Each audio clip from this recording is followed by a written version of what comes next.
Praise the lord. ఎలా ఉన్నారు? దేవుని స్తుతిస్తూ ఉన్నారా? దేవుని స్తుతించే వారి స్థితి ఎప్పుడు దేవుడు అక్కడే వదిలిపెట్టాడు. వారి స్థితి ఎప్పుడు ఉన్నతంగా ఆశీర్వదించబడుతూ హెచ్చింపబడుతూ ఉంటుంది. ఎంత స్తుతించిన స్థితి అక్కడే ఉంది అంటే సరిగా స్తుతించట్లేదని అర్థం. ఎంత స్తుతించిన సమస్యలు సాక్ష్యంగా మారట్లేవు అంటే మనం ఇంకా పూర్ణ హృదయంతో ఆయనని స్తుతించట్లేదని అర్థం. స్తుతించే వారి స్థితి మాత్రమే కాదు, వారి జీవితాలు, వారి బ్రతుకులు, వారి మనసులు, వారి ఆలోచనలు, వారి తలంపులు, వారి నడవడిక, ప్రవర్తన అన్నీ మార్చబడతాయి. అందుకే ఒక భక్తుడు అంటాడు, మనం ఎవరి గురించి అయితే స్తుతిస్తామో, ఎవరి నిమిత్తమైతే ప్రార్థిస్తామో, మన ప్రార్థన వారిని మార్చడానికి ముందుగా మనల్ని మారుస్తుందంట. మనం కొన్నిసార్లు దేవుని దగ్గరికి ఎవరో నడిపించబడాలని ప్రార్థిస్తాం, ఎవరి జీవితంలోనో రక్షణ కావాలని ప్రార్థిస్తాం, ఎవరి జీవితంలోనో మార్పు కావాలని ప్రార్థిస్తాం, ఎవరో తప్పిపోయిన వారి కొరకు ప్రార్థిస్తాం, మన కుటుంబంలోని వారి కొరకని, బంధువుల వారి కొరకని, సంఘంలోని వారి కొరకని, చుట్టుపక్కల ఉన్న వారి కొరకని, దేవునికి దగ్గర అవ్వాలి, వారు దేవుని సన్నిధిలో గడపాలి అని వారి కొరకు మనం ప్రార్థిస్తూ ఉంటాం. కానీ మొదటగా వారికంటే ముందు మనమే దేవునికి సమీపస్తులు అవుతాం. ఆ ప్రార్థన ముందుగా మనలో పనిచేస్తుంది. ఒక వ్యక్తి పైన బురద చల్లాలనుకుంటే ఆ బురద ముందుగా మనకు అంటుతుంది. సేమ్ అదే రీతిగా ఆ వ్యక్తి దేవుని సన్నిధికి నడిపించబడాలి, దేవునికి సమీపం అవ్వాలని ప్రార్థిస్తూ ఉన్నట్లయితే, స్తుతిస్తూ ఉన్నట్లయితే ముందుగా మనలో ఆ ప్రార్థన పనిచేస్తుంది.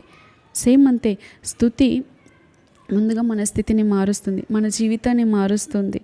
మన స్థితిగతుల్లో ఎంతో ఉన్నతంగా మనం ఆశీర్వదించబడుతూ ఉంటాం, ఉన్నతంగా ఆలోచిస్తూ ఉంటాం, ఉన్నతంగా జీవించడం ప్రారంభిస్తూ ఉంటాం.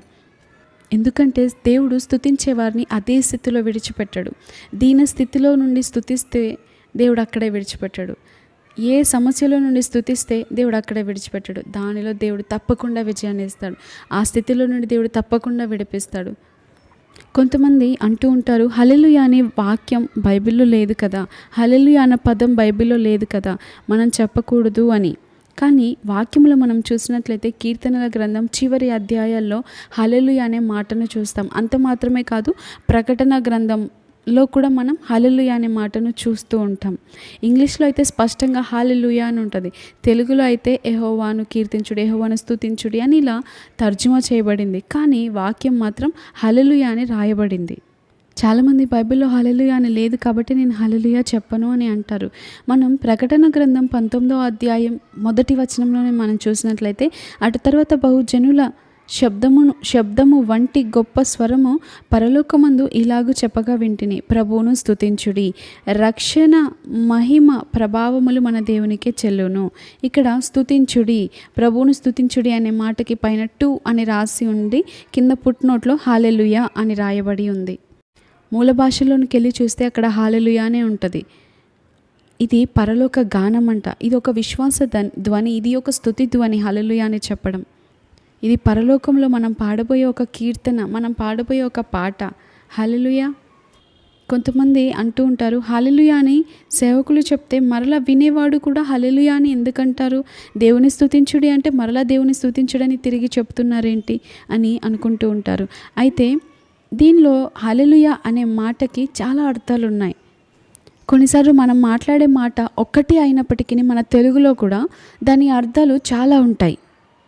సేమ్ అదే రీతిగా హల్లెలూయా అంటే దేవుని స్తుతించుడి అని చెప్పడం, హల్లెలూయా అంటే దేవుని స్తుతిస్తున్నాను అని కూడా అర్థం. హల్లెలూయా అంటే దేవుని నామానికి మహిమ కలుగునుగాక, దేవుడు స్తుతి నందునుగాక, దేవునికే స్తుతి చెల్లునుగాక అని చెప్పడం. ఈ ప్రకటన గ్రంథం 19వ అధ్యాయం అంతా కూడా హల్లెలూయా హల్లెలూయా హల్లెలూయా హల్లెలూయా అని అనేక మార్లు రాయబడ్డం మనం చూస్తాం.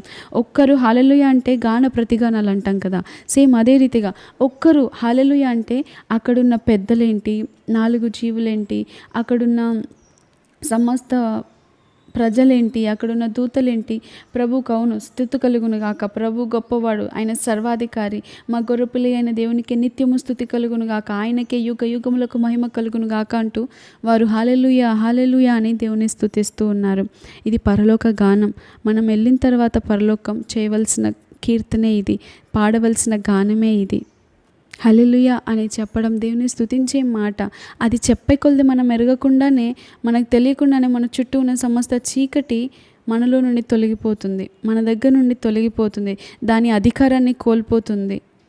ఎందుకంటే ఎక్కడైతే స్తుతి దేవునికి వినబడుతుందో అక్కడ సాతానుకి అధికారం లేదు.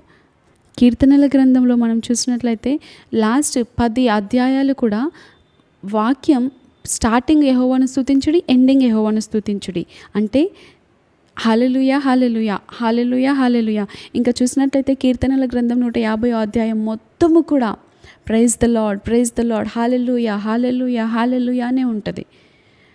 ఈ హల్లెలూయా అనే ఒక పదాన్ని దేవుని స్తుతించడానికి మనం వాడుతూ ఉంటాం. హలాల్, యావే అని అర్థం.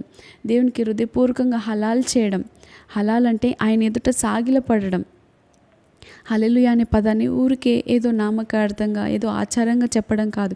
అది హలాల్ అంటే దేవునికి ఒక బలిగా, ఒక కానుకగా ఇచ్చే మాట. అది దేవుని హృదయపూర్వకంగా స్తుతించడానికి వాడే మాట. హలాల్ అంటే ఆయన ఎదుట సాగిలపడి, ఇక నా వల్ల కాదయ్యా, ఇది నేను చేయలేనయ్యా, ఆయన ఎదుట నమస్కరించడం సాగిలపడి, దాన్ని హలాల్ అంటారు అన్నట్టు. ఒక నిరుపేద సహోదరి తను ఎదుర్కొంటున్నటువంటి ఆర్థిక ఇబ్బందుల వలన చాలా అల్లల్లాడిపోతుంది.